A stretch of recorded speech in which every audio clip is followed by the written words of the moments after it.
네, 뉴스 분석 함께할 네 분 소개하겠습니다. 네, 이도훈 문화일보 논설위원, 구자홍 동아일보 신동아팀 차장 나오셨습니다. 그리고 김관욱 정치연구소 미니소장, 장현주 전 민주당 민원법률국 변호사와 함께합니다. 네, 어서 오세요.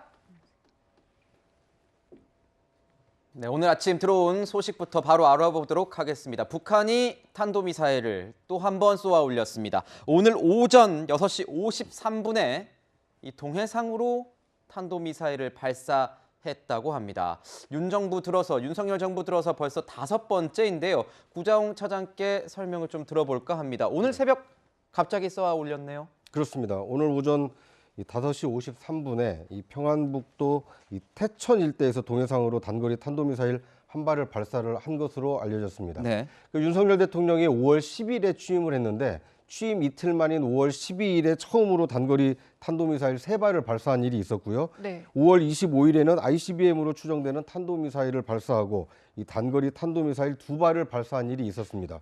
그리고 6월 5일에도 단거리 탄도미사일 8발을 동시에 발사한 일이 있었고요. 8월 17일에는 이 순항미사일 2발을 발사한 데 이어 오늘 이 탄도미사일 1발을 발사함으로써 윤석열 대통령이 취임한 이후에 총 5차례 이 북한의 무력 도발이 있었던 것으로 확인이 되고 있습니다. 네, 앞서서 함경남도 심포에서도 SLBM 준비하는 동향이 포착됐다고 알려졌는데 위원님, 오늘 이 탄도미사일 발사는 다른 지역에서 이뤄진 거죠? 탄도미사일 발사거리가 한 460km, 360km 정도 되는데 이거는 이제 북한에서 평택을 겨냥한 겁니다. 한미 해상연합훈련을 하니까 거기에 대응해서 한미연합사가 있는 평택을 겨냥한 거고 탄도미사일은 궤도가 일정한데 그 변칙 궤도를 사용한 거는 아마 이스칸데르 미사일 발사했을 가능성이 굉장히 크고 전술핵을 탑재한 그 이스칸데르 미사일 발사 훈련을 했을 걸로 보이는데 네. 이번 미사일 발사는 이제 다른 미사일 발사하고는 조금 성격이 다르고 굉장히 심각한 면이 있습니다.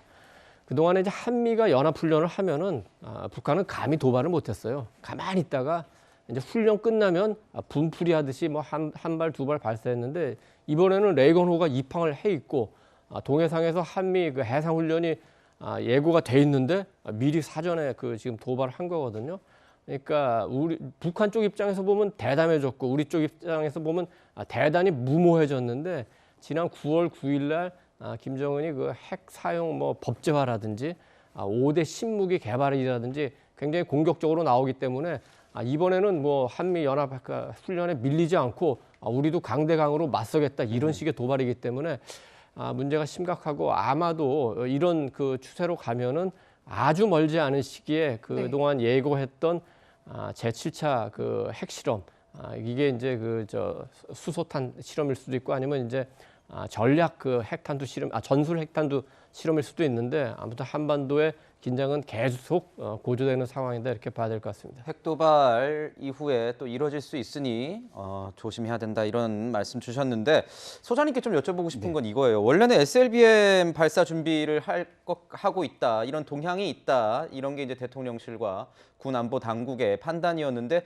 다른 지역에서 쐈습니다. 지금 보면 기내에서도 순방 끝나고 돌아오는 기내에서도 윤석열 대통령이 안보점검 대비태세 회의를 긴급적으로 이제 여는 방향이 열고 있었는데 다른 지역에서 쏜 거는 또 어떤 의미가 있을까요? 그러니까 지금 정보가 정확하지 않았다라고 평가를 해야 돼요. 실질적으로 북한은 태천에서 동해상으로 단거리 미사일을 쐈거든요. 지금 내일부터 29일까지 한미 간의 해군 항모 훈련이 벌어지는데 왜 그러면 이 사전에 훈련이 벌어지기 전에 북한이 도발을 하느냐? 규모가 달라졌어요. 그러니까 과거 같으면 지금 문재인 정부라든가 뭐 이 전까지는 어느 정도 한미 간의 훈련의 규모를 좀 축소하거나 관리하는 그런 차원이 있었는데 이번의 규모는 거의 레이건 항모가 굉장히 큰 겁니다. 지금 부산에 들어와 있어요. 거기다 핵 잠수함이 들어와 있고요. B1B 랜서라는 게 있습니다. 이게 굉장히 이제 3대 폭격기 중에 하나인데 거의 평양에 아주 빨리 갈 수 있는 그런 거고 뭐 핵무기는 당연히 이제 그 같이 가져갈 수 있는 그런 겁니다. 그래서 이 지금 화력이 굉장히 집중되고 있는 양상의 상황에서 북한이 그냥 가만히 있을 수도 없는 그런 부분이 있었기 때문에 아마 경고, 견제 그런 효과의 어떤 거를 보려고 지금 탄도미사일 쏜 것 같은데 지금부터 내일부터 지금 훈련이 벌어지기 때문에 그 기간 동안은 아마 침묵하지 않을까 이렇게 생각합니다. 네, 김정은 위원장이 이 발사를 직접 참관을 했는지 안 했는지 그것도 좀 궁금한 상황인데 뭐 조금 더 얘기가 진전되는 게 나올 수 있을까요? 저는 우리 군 당국에서 특히 이 대통령실에서 먼저 그 SLBM 발사 징후를 포착했다라고 예고한 것이 오히려 북한의 도발을 막은 측면도 좀 있을 수 있다고 봅니다. 네. 왜냐하면 지금까지 북한이 이 탄도미사일 도발을 했을 때를 보면 한 발 쏜 것은 오늘이 처음입니다.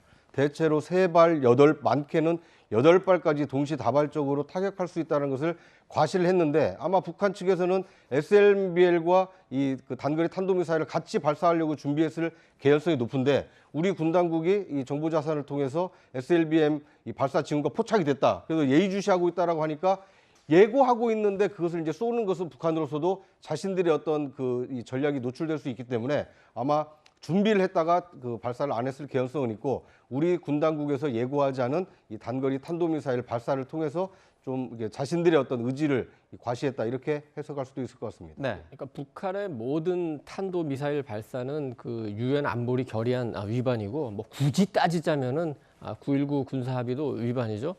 다만 유엔에서는 이제 그동안 하도 뭐 북한이 많이 쏘기도 해서 그런지 단거리 미사일에 대해서는 통상적 군사 훈련에 포함될 수 있다고 그래서 건건이 그 제재는 하지 않고 있습니다. 이번에 이제 내륙에서 탄도 미사일 발사한 거는 SLBM에서 보면은 그 미국 입장에서 보면 또 약간 우리 입장에서 봐도 상대적으로는 저강도 도발이다. 그래서 도발을 하면서도 어느 정도 수위를 조절하려는 메시지는 준 것이 있다. 뭐 이렇게 볼 수 있겠습니다. 네.